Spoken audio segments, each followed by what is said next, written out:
নমস্কাৰ সকলোলৈকে আজি এটা ষ্ট্ৰীট ফুড ৰেচিপি আপোনালোকৰ ওচৰলৈ আগবঢ়াইছোঁ বিশেষকৈ সৰু অকণমানি ল'ৰা ছোৱালীবোৰৰ কাৰণে ৰাগী ম'ম'জ বজাৰত এনে ধৰণৰ ম'ম'জ কেতিয়াও এভেইলেবল নাপায় আৰু এনে ধৰণৰ হেল্ডি ম'ম'জ ঘৰতে বনাই অকণমানিকেইটাক খুৱাই বা নিজেও খাই সদায় গিল্ট ফ্ৰী হৈ থাকিব পাৰোঁ তেতিয়াহ'লে ৰেচিপিটো চাই লওঁ বলক মই উতলি অহা পানীত 2 কাপ ৰাগী আটা এড কৰিছোঁ পানীখিনি শুকাই নোযোৱালৈকে আটাখিনি ভালদৰে সিজাই ল'ম আৰু এটা কথা পানীখিনিতে আচলতে অকণমান নিমখ এড কৰিব লাগে মই তেতিয়া এড কৰিব পাহৰিলোঁ আটাখিনি ভালদৰে সিজিলে এতিয়া এখন ডাঙৰ বহল প্লেটত উলিয়াই লৈছোঁ ঠাণ্ডা কৰি ল'ব লাগিব আটাখিনি গৰম হৈ আছে যিহেতু অলপমান সাৱধানকৈ কৰিব লাগিব নিমখটো অকণমান লাগিবই সেইকাৰণে মই এতিয়া ওপৰত অকণমান নিমখ ছটিয়াই দিছোঁ হাতত অলপমান ঘি খানি আটাটো মাৰি যাম এটা সফট ডো ৰেডি কৰিব লাগিব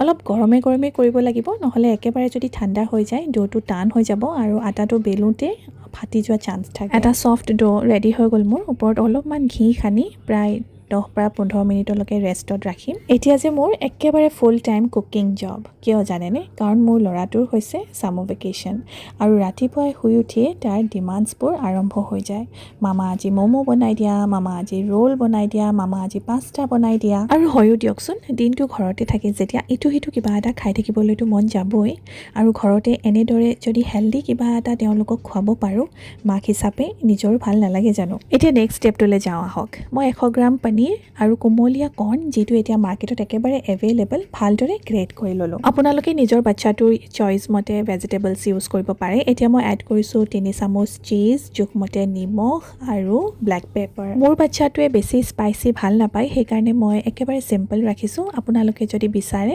স্পাইচেছ এড কৰিব পাৰে এতিয়া ডোটোলৈ আহোঁ বলক ৰেষ্টত ৰখাৰ বাবে ডোটো আৰু অলপমান ছফ্ট হৈ গ'ল এতিয়া অলপকৈ হাতত লৈ ম'মৰ বাবে যিদৰে বেলি ল'ব লাগে মই সেইদৰে বেলি ল'ম নহ'লে আপোনালোকে এখন ডাঙৰ ৰুটি বেলি ল'ব সৰু বাটিৰ সহায়ত মাজত কাটি ম'মৰ শ্বেপ ৰেডি কৰিব পাৰিব মই কিন্তু এইদৰে সৰুকৈ বেলি লৈছোঁ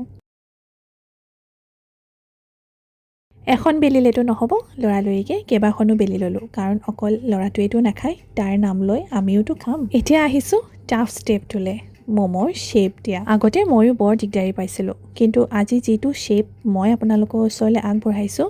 মোৰ কাৰণেতো ইজি হ'লেই আপোনালোকৰ কাৰণেও খুব ইজি হ'ব অকণমানি ৰুটিখনত ফিলিংছখিনি দিয়াৰ পাছত তলৰ পৰ্চনটো লক কৰি দিব এটা ছাইডৰ পৰা ফ'ল্ড কৰি যাব আনটো ছাইডৰ পৰা লক কৰি যাব এইদৰে প্ৰচেছটো আগবঢ়াই লৈ যাওক চাব এটা ধুনীয়া শ্বেপৰ ম'ম' আপোনাৰ তৈয়াৰ হৈ গৈছে দেখিছেনে বাৰু কিদৰে কৰিলোঁ মোৰ কাৰণেতো একেবাৰে সহজ আপোনালোকেও এবাৰ ট্ৰাই কৰি চাবচোন অলপমান ইফাল হ'লেও একো নাই দিয়ক ইমাননো কিয় পাৰফেক্ট হ'ব লাগে ঘৰতহে খাম নহয় জানো যিকোনো এটা কাম আৰম্ভণিত অকণমান টান নিচিনাই লাগে কিন্তু লাহে যিমানে বনাই গৈছোঁ পাৰফেক্টটো হৈ গৈছোঁ আৰু বনায়ে থাকিবলৈ মন গৈছে মই লৰালৰিকৈ কেইবাটাও ম'ম' বনাই ল'লোঁ পাছফালৰ পৰা ৱাৰ্ণিং বেলটো পৰিয়ে আছে নহয় মামা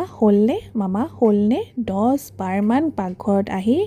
মামা দিয়া মামা জল্দি কৰা মামা মোৰ ভোক লাগিছে যিমানে ম'ম'জখিনি দেখিছে তাৰ সিমানে ভোক বাঢ়িছে ল'ৰা ছোৱালীবোৰ যে এনেকুৱাই আৰু আপোনালোকৰ লগতো হয়নে বাৰু কমেণ্ট কৰি জনাব এতিয়া একেবাৰে ফাইনেল ষ্টেপলৈ যাওঁ বলক মোৰ কিন্তু ষ্টিমাৰ নাই সেইকাৰণে মই কেৰাহী এখনতে পানী উতলিবলৈ দিছোঁ ওপৰত এখন ডলা দিছোঁ তাতে ম'ম'কেইটা ঢালি দিলোঁ আপোনালোকে ইডলি ষ্টেণ্ডতো দিব পাৰে ম'ম' ষ্টিমাৰ হ'লেতো খুবেই ভাল আৰু যাৰ একোৱেই নাথাকে এইদৰে যোগাৰ কৰিও চলিব পাৰি ম'ম'কেইটা দিয়া হৈ যোৱাৰ পাছত ওপৰত মই অলপমান ঘিউ সানি দিছিলোঁ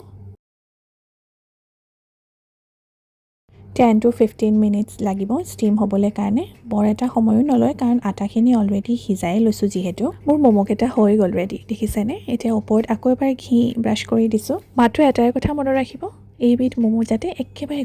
গৰমে প্লেটত ছাৰ্ভ কৰে ঠাণ্ডা পৰি গ'লে কিন্তু খাবলৈ ভাল নাপাব আৰু মোৰ ল'ৰাটোৱে খাই কেনেকুৱা পালে মই নকওঁ তাৰ মুখেৰে শুনক মামা বহুত সফট আৰু ইয়ামি হৈছিলে থ্যাংক ইউ মামা ভিডিঅ'টো যদি চাই ভাল লাগিলে মামা মই আকৌ কম লাইক এণ্ড সাবস্ক্ৰাইব কৰি দিব আন এটা ভিডিঅ'ত আকৌ লগ পাম বাই বাই এভৰিৱান দুষ্টটো কৰবাৰ